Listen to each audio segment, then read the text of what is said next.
महत्त्वाची बातमी, नाशिकमध्ये शिंदे गावामध्ये असलेल्या फटाक्याच्या गोडाऊनला आग लागलेली आहे। आग कशामुळे लागली याचं कारण अस्पष्ट आहे। नाशिकच्या शिंदे गावात असलेल्या फटाक्याच्या गोडाऊनला भीषण आग लागली आणि आगीचं नेमकं कारण अजूनही कळू शकलेलं नाही। पोलीस आणि अग्निशमन दलाच्या गाड्या या घटनास्थळी पोहोचलेल्या आहेत। आगीवर नियंत्रण मिळवण्यासाठी शर्थीचे प्रयत्न सुरू आहेत। आग मोठ्या प्रमाणात असल्यामुळे गोडाऊनमधून धुराचे लोट बाहेर येत आहेत।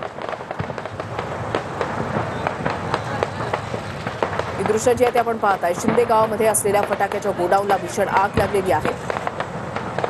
धूळचे लोट जे आहे ते आकाशामध्ये उडताना आपण पाहतोय। अग्निशमन दलाचे जवान या आग विझवण्यासाठी पोहोचलेले आहेत। पोलीस सुद्धा या ठिकाणी पोहोचलेले आहेत आणि आगीवर नियंत्रण मिळवण्यासाठी शर्थीचे प्रयत्न केले जात आहेत। नाशिकमधल्या शिंदे गावामधील फटाक्याच्या गोडाऊनला भीषण आग लागली आहे।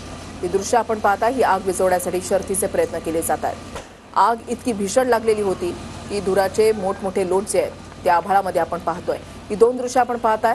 या आग विझवण्यासाठी शर्थीचे प्रयत्न आणि दुसरीकडे अगदी काही किलोमीटर दूरपर्यंत या आगीचे धुराचे लोट जे आहेत ते आभाळामध्ये असल्याचं पाहायला मिळतंय।